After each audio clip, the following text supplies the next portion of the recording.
1990 saw the release of a plethora of memorable films such as Home Alone, Goodfellas, Edward Scissorhands, Dances with Wolves, Pretty Woman, Total Recall, Ghost, The Hunt for Red October, Stephen King's It, and the Teenage Mutant Ninja Turtles. Alice in Chains released their debut album Facelift to join other great releases such as Megadeth's Rust in Peace, Pantera's Cowboys from Hell, and Public Enemy's Fear of a Black Planet. Television saw the premieres of Law and Order, In Living Color, The Fresh Prince of Bel-Air, Beverly Hills 90210, Twin Peaks, Northern Exposure, Wings, and Bobby's World. But all this paled in comparison to what was happening in the World Wrestling Federation.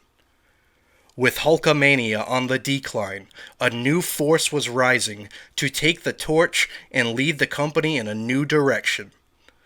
The company signed a legendary toy deal with Hasbro to produce a line of toys that matched the colorful characters that packed the roster.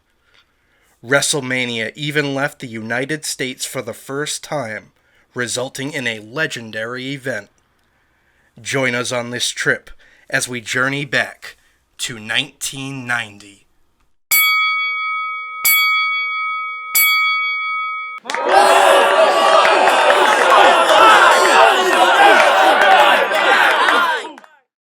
Both WWF champion Hulk Hogan and Intercontinental champion The Ultimate Warrior stood toe-to-toe at the Royal Rumble in the 30-man Royal Rumble match. While the confrontation was brief, it was electrifying, with the two strongest forces in the company captivating the audience. The two were forced to coexist on the January 27th Saturday night's main event, successfully defeating the dastardly duo of Mr. Perfect and the Genius. Following the bout was another story, as Perfect and the Genius attacked from behind. Warrior unleashed a flurry of clotheslines, accidentally striking the Hulkster amidst the chaos. The two had a memorable face-off before officials filled the ring to separate the two. After smack talk and speculation, WWF President Jack Tunney made a big announcement on the February 24th edition of Superstars concerning the WrestleMania 6 main event. WWF Champion Hulk Hogan and Intercontinental Champion The Ultimate Warrior would be facing off with both their titles on the line. Whoever wins would be a double champion. The following night on the Ultimate Challenge Special, Jack Tunney conducted a contract signing between Hogan and Warrior from WWF headquarters, making the historic title match official for the April 1st WrestleMania 6. The world waited on bated breath for the clash of the two strongest forces in the WWF universe. Prior to the bout, both Hogan and Warrior gave epic promos, further hyping their legendary showdown. The Toronto Skydome erupted as WWF Champion Hulk Hogan and Intercontinental Champion The Ultimate Warrior stared one another down in the center of the ring. It truly was a showdown for the ages, with the outcome completely unpredictable due to the immense popularity of both superstars. In a legendary bout, Warrior accomplished the seemingly impossible, defeating Hogan cleanly after a press slam and a big splash. Showing the ultimate form of good sportsmanship, Hogan presented the Warrior with the WWF Championship. Pyro filled the ring as Warrior held the two most coveted titles in the business over his head in victory. Jake the Snake Roberts claimed that he could easily take the $1 Million Championship, to which $1 Million Man Ted DiBiase replied, "Come down and get it." So on the January 20th edition of Superstars, Jake did just that, chasing off DiBiase and Virgil and stuffing the title in his famous green bag alongside Damien. On the February 3rd edition of Superstars, DiBiase and Jake the Snake squared off, ending in a disqualification after the Big Boss Man attacked Jake, pummeling him with a nightstick and stealing the bag which contained the $1 million championship. DiBiase handcuffed Jake and then led Boss Man, Virgil, and Slick to the Brother Love show. Unexpectedly, Boss Man turned babyface after it was revealed by DiBiase that he paid off Slick secretly for Boss Man's services. Being a man of the law, this didn't sit well with Boss Man. He released Jake from his shackles and returned his property. Following a phenomenal promo from a maestro on the mic, Jake the Snake made his way to the ring to face Ted DiBiase at WrestleMania 6. With the aid of his bodyguard Virgil, DiBiase picked up the victory via countout and regained his prized $1 million championship. Following the bout, Jake managed to hit the DDT on the $1 million man, stealing his money and throwing it to the crowd, including Mary Tyler Moore. As the Big Boss Man made his way to the ring to face his former Twin Towers partner Akeem, Ted DiBiase made his presence known. The $1 million man attacked the Boss Man and threw him to a pleased Akeem. Despite this, Boss Man managed to defeat his former partner and embarrass Slick in the process. The first ever mixed tag match took place at WrestleMania 6, featuring Macho King Randy Savage and Sensational Queen Sherri squaring off against Dusty Rhodes and Sweet Sapphire. From the get-go, Rhodes revealed that he and Sapphire had the crown jewel in their corner, Savage's former valet, Miss Elizabeth. Obviously, this one wasn't a technical classic, but with the names involved, you can't deny the entertainment factor. This feud, however, would be far from over. On the April 14th Superstars, Macho King and Queen Sherri brutally attacked Dusty Rhodes and Sapphire, who were celebrating their WrestleMania victory. Sherri forced Sapphire to kiss Savage's boot, leading to Dusty going ballistic and clearing the ring. The segment ended emotionally, with Dusty crying and cradling Sapphire in his arms. Sapphire was scheduled to face Sensational Queen Sherri at SummerSlam. However, she failed to appear as her music played and was ultimately counted out, giving Sherri the victory. Mean Gene interviewed Dusty Rhodes backstage, who said he hadn't seen Sapphire since they arrived at the building. Gene mentioned the lavish gifts Sapphire had been receiving, with Dusty saying that's none of his business. Prior to the Dusty Rhodes Macho King Randy Savage match at SummerSlam, $1 Million Man Ted DiBiase and Virgil made their way to the stage. DiBiase revealed that he'd purchased the services of Sapphire. In a shocking turn, Sapphire made her way to the stage, draped in fur, covered in diamonds, and carrying a bag full of money. Savage would go on to defeat a heartbroken Rhodes with the aid of Sherri's loaded purse. Following the match, Rhodes ran to the parking lot where DiBiase and Sapphire sped away in a limo. Macho King Randy Savage battled Dusty Rhodes on the October 13th Saturday night's main event. Sitting in the front row was Dusty's son, Dustin Rhodes. During the bout, $1 Million Man Ted DiBiase and Virgil came to ringside. They bought out the front row, with Dustin refusing to move.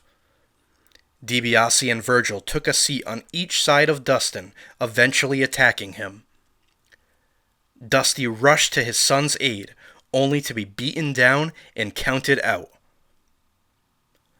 On the November 3rd Superstars, Dustin Rhodes competed in a 10-minute challenge against Ted DiBiase. If Dustin could last 10 minutes without being pinned, he'd be declared the winner. Dusty accompanied Dustin, while Virgil and Sapphire stood in DiBiase's corner. Sapphire hugged a Tonka wrestling buddy of Ted DiBiase. Dustin put up a great effort, battling through a $1 million dream and lasting the 10 minutes. An irate DiBiase attacked Dusty and Dustin following the match before retreating to the locker room. Dustin Rhodes appeared on the Brother Love Show on the December 8th Superstars. $1 Million Man Ted DiBiase and Virgil crashed the interview. DiBiase made Rhodes a generous offer to be his new chauffeur. The $1 Million Man forced Virgil to shine he and Brother Love's shoes, demonstrating to Rhodes how easy the job was. Rhodes refused and suffered a beatdown. Intercontinental Champion the Texas Tornado Kerry Von Erich ran onto the set to make the save and run off DiBiase and Virgil. The $1 Million Man and Virgil appeared in a vignette on the December 29th Superstars. DiBiase laid on a table while Virgil massaged his back. The $1 Million Man hyped he and Virgil's match against Dusty and Dustin Rhodes at the Royal Rumble. To close the vignette, DiBiase asked a reluctant Virgil to massage his feet. Virgil eventually did as he was told. Rowdy Roddy Piper and Bad News Brown eliminated one another from the Royal Rumble match and brawled up the aisle. This led to a bout between the two at WrestleMania 6. Never one to shy away from controversy, Piper painted himself half black. This bout with Bad News Brown ended in a double countout, leading to an intense brawl up the aisle. Despite drawing the perfect number 30, Mr. Perfect was the last eliminated from the Rumble match, losing to Hulk Hogan. His trend of bad luck continued, suffering a loss to Brutus Beefcake at WrestleMania 6. The April 14th edition of Superstars featured an announcement from President Jack Tunney declaring the Intercontinental Championship vacant. A tournament would be held to crown a new champion. The May 19th episode of Superstars featured the culmination of that tournament, where Mr. Perfect defeated Tito Santana with an assist from Bobby the Brain Heenan. Mr. Perfect was crowned the new Intercontinental Champion, and Bobby Heenan would go on to be his new manager. The Texas Tornado Kerry Von Erich made his debut on the July 28th Saturday night's main event. 2 weeks later, he announced he'd set his sights on Mr. Perfect's Intercontinental Championship. Backstage at SummerSlam, Sean Mooney questioned Mr. Perfect if it was wise to accept the challenge of the Texas Tornado. Perfect and Heenan weren't worried, with Perfect saying, "Nobody beats Mr. Perfect, nobody." Von Erich took Perfect to the limit, defeating him with a discus punch to become the new Intercontinental Champion. Backstage, Heenan complained to Mean Gene about biased officiating. The Texas Tornado, Kerry Von Erich, defended his Intercontinental Championship against Mr. Perfect on the December 15th Superstars. $1 Million Man Ted DiBiase paid off ring announcer Howard Finkel and took over the opening announcements. Ultimately, DiBiase interfered, striking Von Erich with the Intercontinental Championship behind the referee's back. This allowed Perfect to hit the Perfect Plex and score the pinfall victory over Von Erich to become a two-time Intercontinental Champion. Hulk Hogan was a guest on the Brother Love Show on the May 26th Superstars. The Mouth of the South Jimmy Hart interrupted, saying Earthquake would be right by his side if not for a high fever. That proved to be a lie as Earthquake ambushed Hogan with a steel chair. Earthquake proceeded to hit 3 consecutive avalanche splashes on Hogan, rendering him unconscious. Officials came to the scene once the damage was done, and Hogan was soon stretchered out of the arena. On the June 9th Superstars, Earthquake stated in a promo that Hulkamania was dead. Meanwhile, Tugboat cut a promo from the locker room, urging fans to write letters to Hogan in order to cheer him up. In turn, any fan that sent in a letter would receive a yellow bracelet to show their support for the healing Hulkster. On the June 30th Superstars, Earthquake responded to the letter-writing campaign by stomping on a yellow bracelet. Hulk Hogan appeared in a promo on the July 14th Superstars. He announced that not only was he not retiring, but he challenged Earthquake to a match at SummerSlam. Hogan added that his good friend Tugboat would be in his corner in case Dino Bravo tried to interfere. Tugboat was in action on the August 18th Superstars. Earthquake and Dino Bravo attacked him from behind to cause a disqualification. Earthquake then hit a running avalanche splash on Tugboat twice. The Big Boss Man ran in for the save before any more damage could be done. An injured Tugboat was stretchered out of the arena. Hogan appeared on the Brother Love Show on the August 25th Superstars. He announced that due to Tugboat's injury, the Big Boss Man would now stand in his corner at SummerSlam. One half of the SummerSlam double main event featured Hulk Hogan with the Big Boss Man in his corner, facing Earthquake with Dino Bravo and Jimmy Hart in his corner. The two battled back and forth, with Earthquake using his monstrous weight to gain the advantage. Earthquake hit two running avalanche splashes, with Hogan miraculously kicking out and hulking up. The big boot didn't knock down Earthquake, so Hogan body slammed him. After Jimmy Hart tried to get involved, pandemonium ensued. Bossman subdued Bravo, while Hogan and Earthquake battled on the floor. Hart swung his megaphone at Hogan, who ducked it. The megaphone struck Earthquake, sending him reeling. Hogan scooped up Earthquake and body slammed him onto a table. Referee Earl Hebner counted Earthquake out, giving Hogan the victory. Earthquake attacked Hogan post-match, lifting him in the air for a choke. Bossman grabbed a chair and clobbered Earthquake's back repeatedly. With his back bloody, Earthquake loosened his grip on Hogan and retreated. The October 13th Saturday night's main event saw Hulk Hogan and Tugboat face Rhythm and Blues, the Honky Tonk Man, and Greg the Hammer Valentine. Earthquake and Dino Bravo ran in to attack Hogan and cause a disqualification. This led to a 4-on-1 beatdown on Hogan until Tugboat cleared the ring, wielding Honky Tonk Man's guitar. The feud between Hulk Hogan and Earthquake came to a head on November 24th in Madison Square Garden.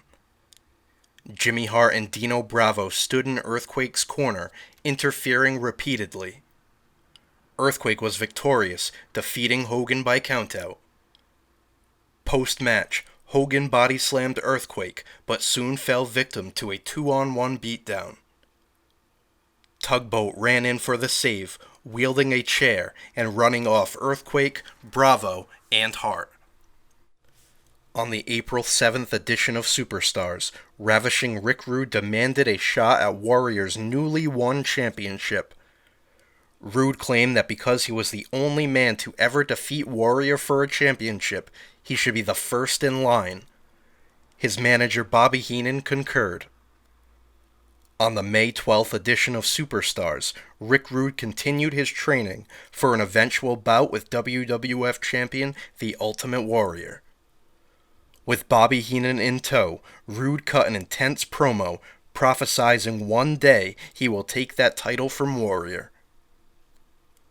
Rude and Heenan appeared on the Brother Love Show on the July 21st Superstars. Rude claimed that he would win the WWF Championship from the Warrior before SummerSlam. The Ultimate Warrior defended the WWF Championship against Ravishing Rick Rude on the July 28th Saturday night's main event. After a hard-fought back-and-forth bout, it looked like Warrior was going to secure the victory. That was until Heenan interfered, breaking Warrior's pinfall attempt to cause a disqualification. Warrior chased after Heenan in the aisle, with Rude attacking him from behind. Warrior regained the advantage and hoisted Rude high in a gorilla press slam, but Heenan broke it up. Heenan retreated into the ring, with Warrior following close behind. Warrior pummeled Heenan and threw him to the floor. The second half of the SummerSlam double main event featured WWF Champion The Ultimate Warrior facing Ravishing Rick Rude in a steel cage match. Warrior dominated the match, bouncing Rude off the steel and busting him open. Rude briefly gained the advantage, setting Warrior up for a rude awakening. Warrior powered out, but on second try, Rude connected with his finisher. Rude scaled the cage and leapt off the top with a fist drop, knocking out Warrior. Rude scaled the cage and leapt off with another fist drop. Warrior was ready, swinging for the fences at Rude's stomach. Warrior tried to escape the cage, but Heenan swung the door into his face, busting him open. This only fueled Warrior, who attacked Heenan and sent him flying with an atomic drop. Warrior dropped Rude with a gorilla press slam and then climbed out of the cage for the victory. WWF President Jack Tunney announced on the October 27th Superstars that he was suspending Ravishing Rick Rude for failing to appear at several live events. He declared that Bobby the Brain Heenan would fulfill the remainder of Rude's contracted dates. Heenan was pulverized across the country against the likes of WWF Champion The Ultimate Warrior and the Big Boss Man. Demolition managed to defeat the Colossal Connection at WrestleMania 6 to once again become WWF Tag Team Champions. Following the match, manager Bobby Heenan scolded Andre, eventually slapping the Giant. Andre retaliated, chopping Heenan on top of the head. The 7'4" Giant also fended off Haku, standing tall in what would be his final Mania bout. Demolition appeared on the June 23rd Superstars with a third member, Crush. Crush joined Smash to win an enhancement match. Demolition cut a promo on the June 30th Superstars, claiming to be stronger than ever as a trio. The Hart Foundation appeared on the Brother Love Show on the July 14th Superstars. They voiced their disgust in Demolition needing 3 members to hang on to their tag team championships. Bret Hart claimed that Demolition were afraid of them. All 3 members of Demolition made their way to the set, with the Hart Foundation challenging them to put their titles on the line right now. As Bret Hart and Jim the Anvil Neidhart walked off the set, Demolition attacked them from behind. Officials ran in to break up the beatdown. Later, the Hart Foundation were shown backstage. They said they were taking back their championships.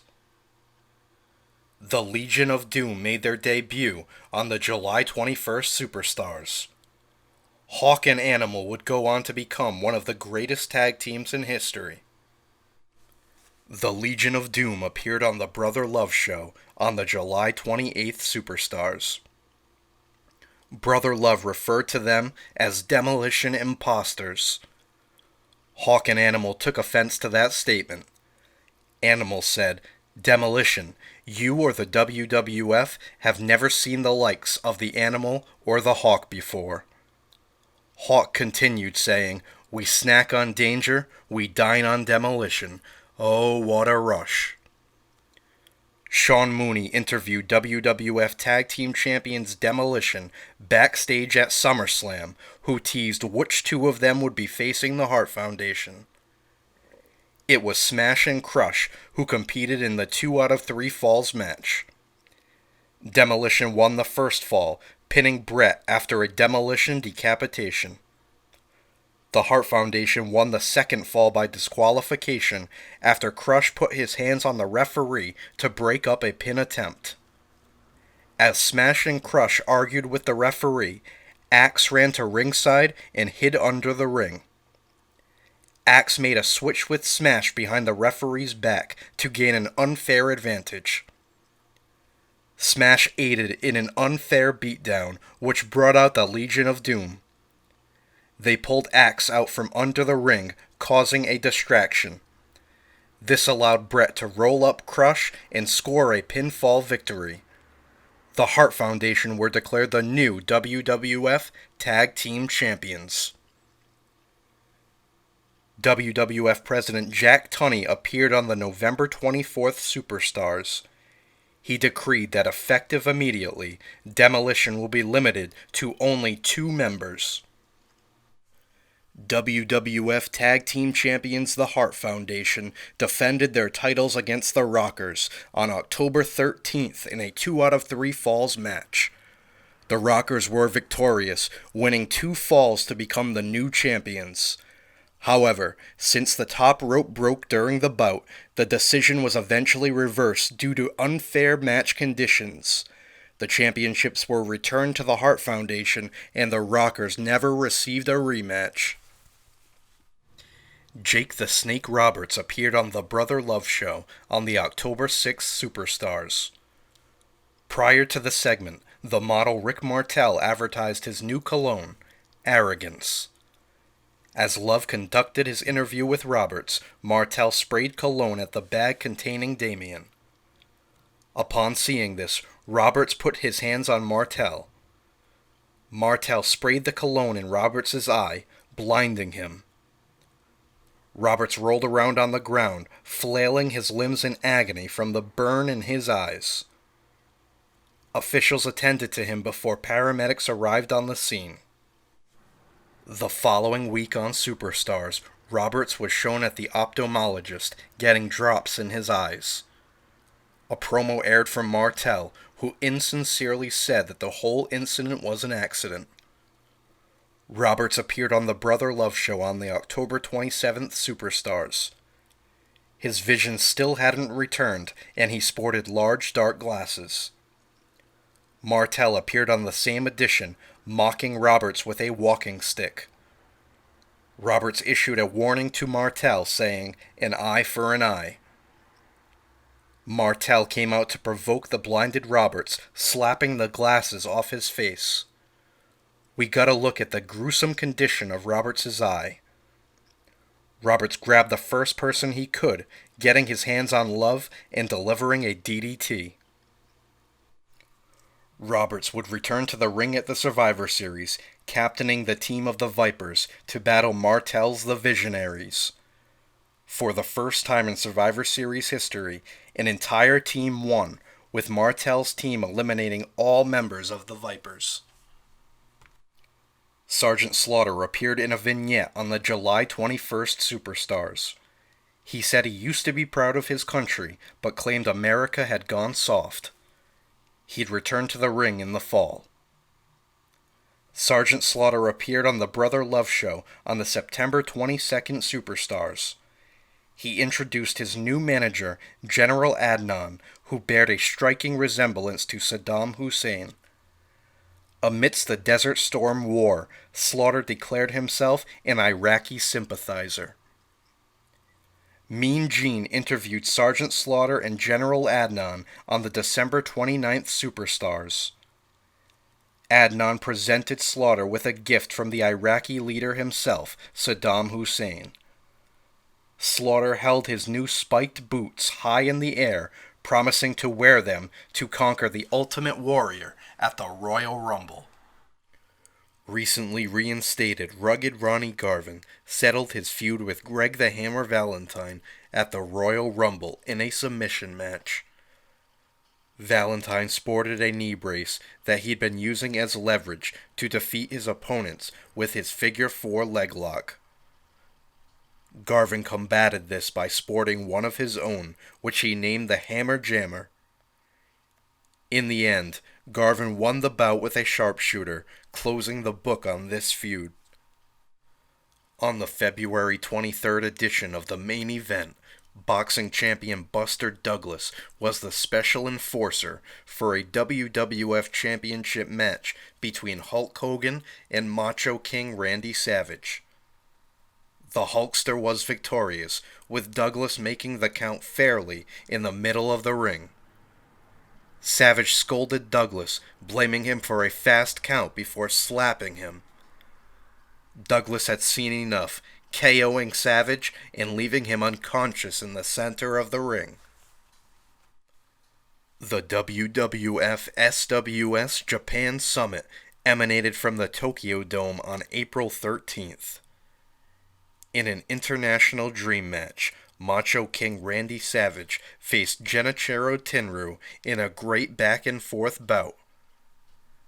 Sensational Sherry brought the Japanese crowd into an uproar as she attacked Tenryu as Savage distracted the referee. But not even Sherry's devious acts could earn Macho King a victory. Tenryu stood tall, with the crowd roaring in approval. The Tokyo Dome came unglued for the main event, pitting Hulk Hogan against Stan Hansen. A hard-hitting battle ensued, with both men wearing the crimson mask. As the dust settled, it was Hogan, paying homage to his Japanese roots, defeating Hansen via an axe bomber lariat.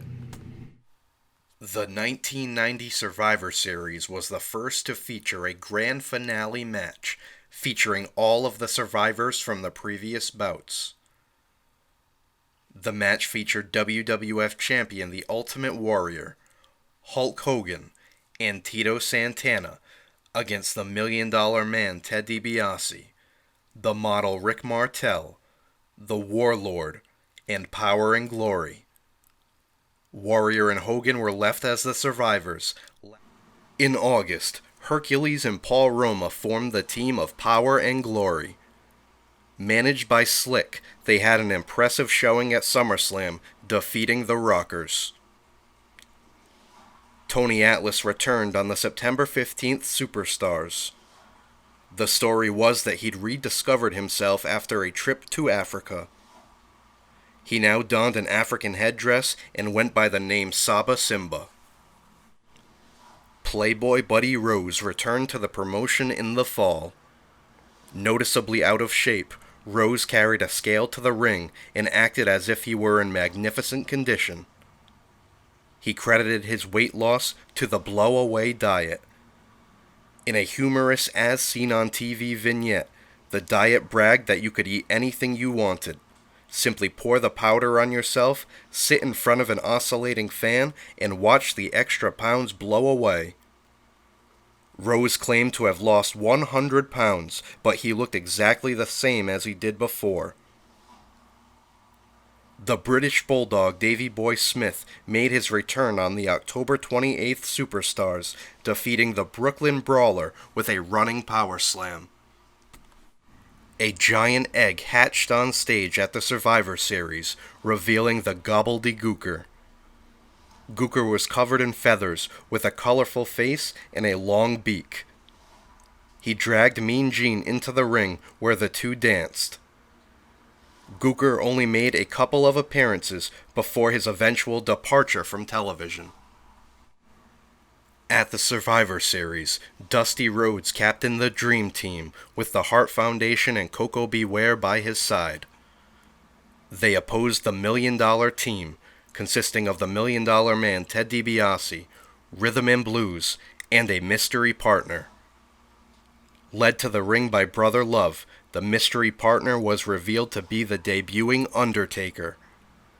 Standing nearly 7 feet tall, the Undertaker wore all black and sported a cold stare.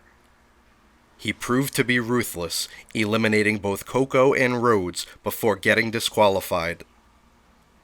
DiBiase went on to become the sole survivor, last eliminating Bret Hart. On the December 15th Superstars, the first vignette aired hyping the debut of the Mountie. He hailed from Canada and claimed to stand for law and order. The Mountie wasn't shy about discussing his disgust for America. The Nasty Boys, Brian Knobbs and Jerry Saggs, made their debut on the December 29th Superstars. They were led to the ring by their manager, the Mouth of the South, Jimmy Hart. Sensational Queen Sherri appeared on the Brother Love Show on the September 8th Superstars. Sherri referred to WWF champion The Ultimate Warrior as a common peasant coward. She revealed a contract for a bout between Warrior and the Macho King Randy Savage, but just needed the signatures. Sherri further provoked Warrior, which brought out the champion. Warrior ripped up the contract and said he wanted to hear from Savage personally.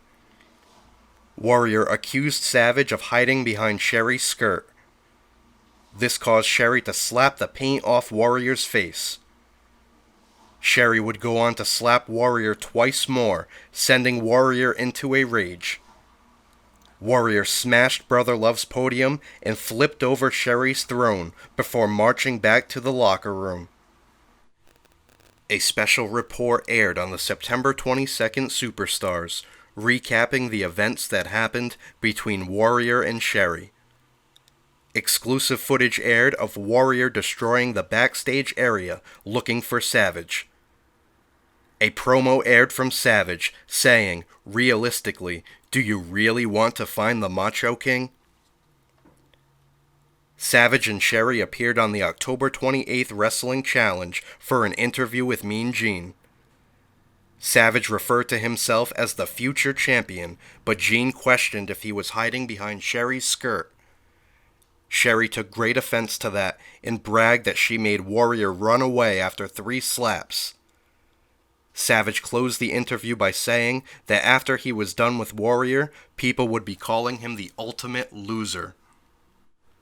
The Ultimate Warrior defended the WWF Championship against the $1 Million Man Ted DiBiase on the November 23rd edition of the Main Event. Before Warrior could gain a pinfall, Virgil attacked him to cause a disqualification. Warrior battled back, hoisting Virgil high up for a gorilla press slam. Macho King Randy Savage ran in, smashing his scepter across Warrior's stomach. Savage dove off the top rope, driving the scepter into Warrior's throat. The beatdown continued, with officials filling the ring to save Warrior. Savage grabbed the WWF Championship and hoisted it high above his head. Backstage, Mean Gene interviewed Savage, who revealed he'd been paid off by DiBiase to attack the Warrior. Was this enough to coax the Warrior into granting the Macho King a title shot? Find out next time on Squared Circle History.